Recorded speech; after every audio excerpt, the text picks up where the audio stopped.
going to examine an important component of health-related fitness, flexibility. What is flexibility? Let's hear what some people think. I think flexibility is just like your range of motion, how far you can stretch and reach. I think flexibility is being able to bend over and touch your toes without really hurting. I think that flexibility fitness is being able to do the splits and things like this. As you've just heard, flexibility means different things to different people. Experts define flexibility as the ability to move the joints through a full range of motion. Just like other parts of fitness, there's a great deal of difference between one person and another. This is because, to some extent, flexibility is determined by the shape of our bones and cartilage in the joints.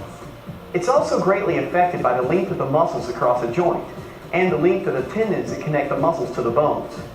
People with very short muscles and tendons generally have limited flexibility. People who have done stretching exercises will have better flexibility with a greater range of joint movement than people who do not stretch. Long muscles and tendons greatly contribute to flexibility. Together, muscles and tendons are technically known as the muscle-tendon unit. However, for simplicity, we will use the word muscles to refer to this muscle-tendon unit. You're flexible if you can move your joints through a full range of motion, the way they were designed to be moved. For example, you have a good range of motion and therefore flexibility if you can fully straighten your knee and fully bend it so that your foot easily touches your buttocks. There are other factors that affect flexibility, such as age and sex. As a general rule, younger people are more flexible than those who are older, and females are more flexible than males. Just as it's possible for us to have too little flexibility, it's also possible to have too much range of motion in a joint. This condition is called hypermobility, joint laxity, or it's even referred to as being double jointed. Many experts agree that too much of a range of motion can increase the risk of injury. An example of this would be a hyperextended knee that bends forward when you straighten it. Good flexibility is essential for us to be able to carry out our daily activities. Having long, fit muscles and freely moving joints allows us to function at our best. Those who play sports especially need to be flexible. For example, a gymnast or diver can't give a top performance if he or she is lacking in flexibility. Likewise, a football receiver needs flexibility to reach for a pass, just as a track athlete needs flexibility to clear hurdles. There's general agreement among fitness professionals that good flexibility is necessary for optimal performance. Flexibility gives athletes a greater backswing in throwing and striking movements, which enables them to achieve a faster forward motion.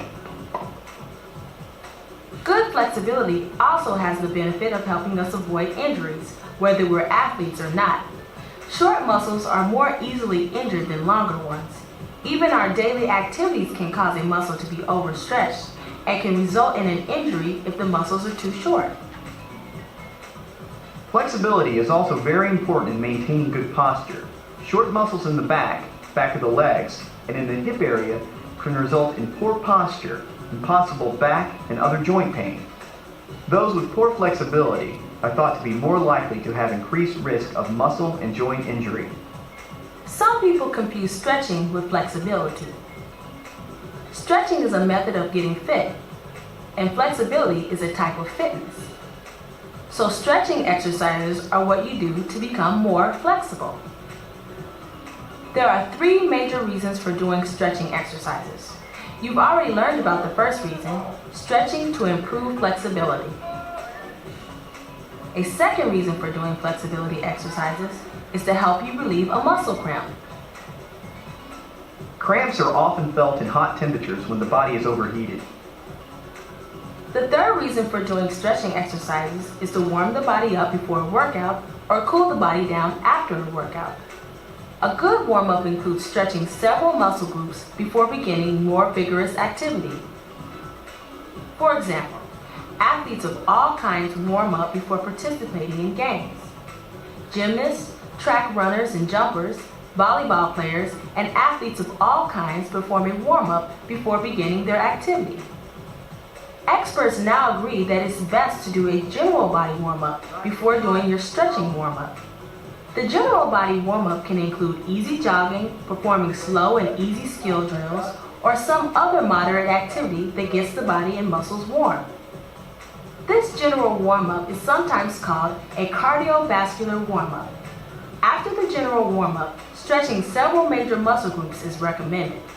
Let's look at several basic exercises commonly used in the warm-up. The side stretcher stretches the muscles on the side of your body. Begin by standing with your feet about shoulder width apart. Lean to your left and reach down with your left hand.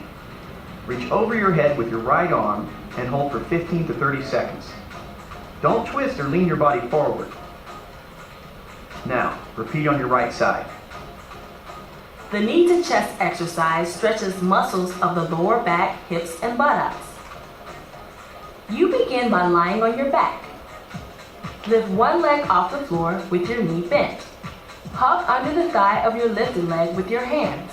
Now slowly straighten your other leg as much as you can. Continue to hug the bent leg with your arms. Try to keep your other leg straight and as nearly flat on the floor as possible. Now hold for 15 to 30 seconds. Then repeat with your other leg. This exercise also stretches the lower back and buttocks. Begin on your back, bending your knees and bringing them up to your chest. Reach behind your knees and hug your thighs with your arms. Lift your head and shoulders off the floor as you pull your legs to your chest. Hold this position for 15 to 30 seconds. This exercise stretches the calf muscles. Face a wall and stand 2 to 3 feet away. Reach forward and touch the wall with your hands. Slowly bend your arms and let your body lean forward, keeping your knees straight and your heels on the floor. Don't arch your back. Turn your toes in slightly and hold for 15 to 30 seconds. If you aren't near a wall, you can do the calf stretcher by stepping forward with your right leg in a lunge position. Keep both feet pointed straight ahead and the front knee directly over the foot. Place your hands on your right leg for balance. Keep the left leg straight and the heel on the floor. Adjust the length of your lunge until you feel a good stretch in your left calf and Achilles tendon. Hold for 15 to 30 seconds, then repeat with the other leg.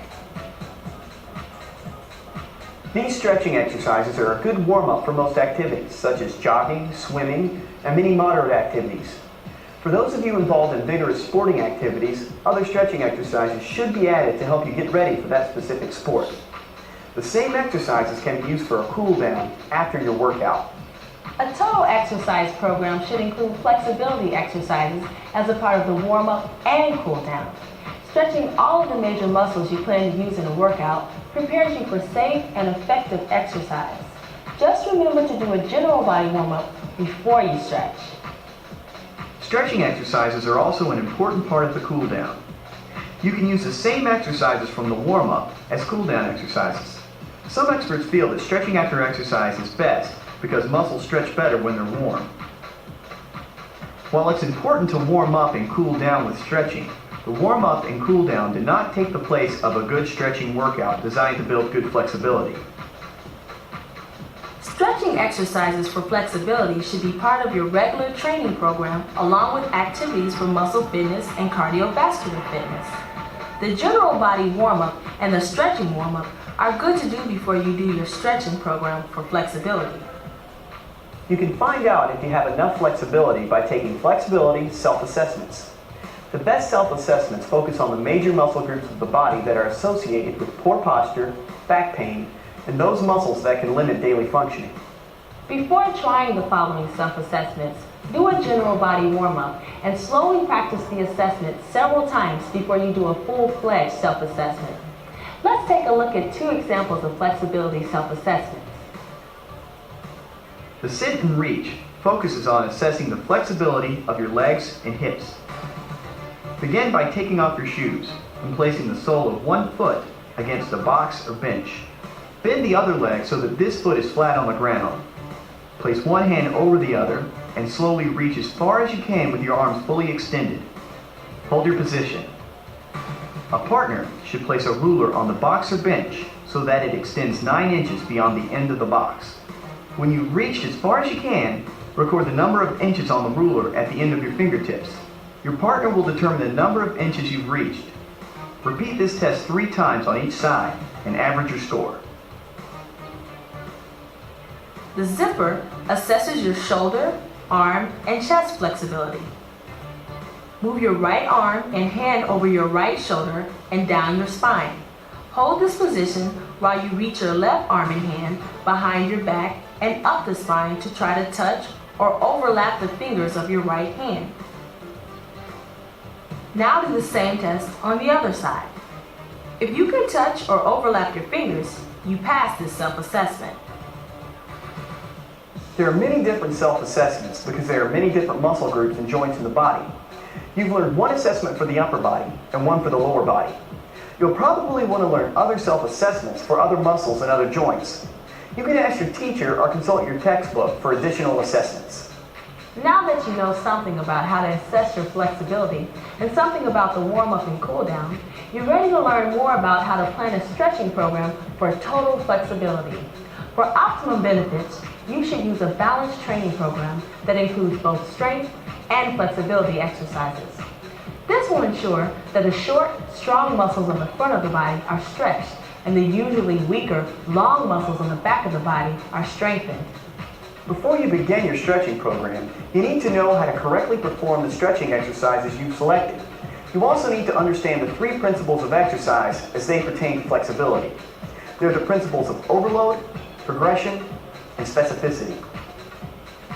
The principle of overload suggests that you must stretch and lengthen your muscles more than you do in daily activities in order to increase your flexibility. This requires using additional force to stretch your muscles. This force can come from a partner, weights, or even using your arms or legs to apply resistance. Overstretching can be dangerous, so it's important that you apply overload properly. Following the progression principle can help you do this. The principle of progression suggests that you need to gradually increase the intensity of your stretching in order to become more flexible. You may also progress by gradually increasing the amount of time you hold the stretch or the number of repetitions. The principle of specificity suggests that for total flexibility, different stretching exercises must be done for each of the muscles of the body and for each joint. The FIT formula for flexibility will help you determine how many, how often, and how hard you should do these safe stretching exercises to be consistent with the different exercise principles. Flexibility exercises should be done at least 3 days a week, but for best results, they should be performed daily.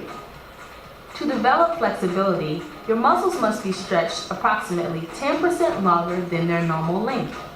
You know you have stretched the muscle when you feel a pulling or tenseness in the muscle. Increased tension is good, but the stretch should not cause pain. If you feel pain, you're stretching too far. Muscles should be stretched for at least 15 seconds and up to 30 seconds each time you exercise. Rest for 10 seconds, then repeat each stretch 3 times. Now that you understand the basic fitness principles for flexibility, you can choose stretching exercises that will help you improve and maintain your overall flexibility and fitness. You can find good stretching activities and exercises in the flexibility fitness section of the physical activity pyramid. There are 3 kinds of stretching exercises: static, PNF stretching, and ballistic stretching. Static stretching is the most common kind of exercise for improving flexibility, and it's also the safest. Static stretching means slowly stretching a muscle longer than its normal length and holding the stretch for 15 to 30 seconds. As you've learned, you should not feel any pain with static stretching, but rather a sense of pulling or tenseness. You can use your own muscles, get help from a partner, or even use gravity to help you overload the muscles while stretching. To use your own muscles to provide an overload, contract the muscle opposite the ones you want to stretch. For example, you could contract the shin muscles to stretch the calf muscles. Or you could use your own hands and arms to reach the toes and pull them forward to stretch the calf muscles. If you can't reach your toes, you could loop a towel behind your toes to gently pull them forward to stretch the calf muscles. A partner can help you stretch by pushing gently on your toes to stretch the calf muscles. There is some risk if you use a partner to help you stretch. The partner might push too hard. For this reason, it's best to gradually increase the stretch. If you feel pain, it's important to tell your partner to stop the stretch. Gravity can also be used to help you stretch a muscle. For example, you could stand with your toes on a stair step or block. You then lower your heels toward the ground, creating a stretch on the calf muscles. There is also a risk of overstretching with this technique, so it is best to hold on to something such as a railing or wall so that you can easily control the amount of stretch applied to the muscle. Another good form of stretching is called PNF. PNF is short for proprioceptive neuromuscular facilitation. It's a stretching technique used by physical and occupational therapists. PNF is basically a static stretch, but with some added features. When you use PNF, you contract the muscle before you stretch it. This allows the body's reflexes to relax the muscle before it's stretched, allowing it to be stretched longer than normal. You also contract the opposite muscle while you're doing the stretching to help you stretch. To stretch the calf muscle, you would first contract the calf muscle by pushing the toes against the resistance. Then you would contract the shin muscles to stretch the calf muscles. You could use your hands and arms, a partner's assistance, or a gravity stretch to provide additional overload to the stretch. Keep the contraction of the shin muscle going while applying the other stretch. This helps the calf muscle to relax. Of course, it's important not to overstretch the muscles. There are several types of PNF that are used by physical therapists. We have demonstrated the easiest and the most common type of PNF. Another form of stretching exercise that can be done to increase flexibility is called ballistic stretching. In a ballistic stretch, the muscle and connective tissue is stretched longer than normal by bobbing or bouncing against it. Although this type of exercise can be effective, it's not recommended for beginners because it's easier to stretch a muscle too far when you do ballistic stretching. It's most often used by very fit athletes as part of their performance. For example, dancers and gymnasts must do ballistic stretching as part of their performances. Even these highly conditioned athletes perform this type of stretching only after completing an extensive static stretching exercise period. As you've seen, there's a lot to learn about flexibility. You have learned that you need to warm up before doing any moderate or vigorous activity and to cool down afterward. You have learned a few stretching exercises that can be done after a general warm-up to get the body ready for activity. You've also learned that these same exercises can be used as a cool down. You now know that in addition to the warm-up and cool down, that you should do a stretching workout as part of your total physical activity program. These stretching exercises can be done statically, ballistically, or using PNF. Your flexibility workout should include stretching exercises for the major muscle groups. The number of stretching exercises is almost endless since there are several exercises you could do for each of the muscles of the body. In addition to the stretching exercises you would do in a warm-up, here are some other popular static stretching exercises. This exercise stretches the flexor muscles in the front of the hip joint and the muscles on the front of the thigh or quadriceps. Take a long step forward on your right foot and kneel on your left knee. The right knee should be directly over your ankle and bent at a right angle. The left knee should be slightly behind your left hip so that you feel a stretch across the front of your left hip joint and the front of the thigh. Place your hands on your right knee for balance. Stretch by shifting the weight forward as you tilt your pelvis and trunk backward slightly. Hold for 15 to 30 seconds, then repeat with the other leg. The spine twist stretches the spine and the hip rotator muscles. Begin by lying on your back with your knees bent and arms extended at shoulder level. Cross your left leg over your right. Keep your shoulders and arms on the floor as you rotate your lower body to the left, touching the right knee to the floor. Stretch and hold this position for 15 to 30 seconds. Then reverse the position of your legs. Rotate to the right and hold. The sitting stretcher stretches the inside of the thigh muscles. Sit with the soles of your feet together, with elbows or hands resting on your knees. Contract the muscles on the inside of your thighs, pulling up as you resist, with the arms pushing down. Hold for 3 seconds. Now immediately lean your trunk forward and push down on your knees with your arms to stretch. Hold for 15 to 30 seconds. This exercise stretches the chest muscles or pectoral position in a doorway. Raise your arms slightly above shoulder level. Place your hands on either side of the doorway. Lean your body into the doorway and resist by contracting your arm and chest muscles. Hold this position for 3 seconds and then relax. Immediately lean farther forward, letting your body weight stretch the muscles. Hold for 15 to 30 seconds. This exercise stretches the arm, chest, and shoulder muscles. Cross your right arm over your left with palms facing together. Now raise your arms overhead to your ears. Straighten your elbows while stretching up and back. Hold this position for 15 to 30 seconds. You can find additional stretching exercises to use by consulting with your teacher or your text.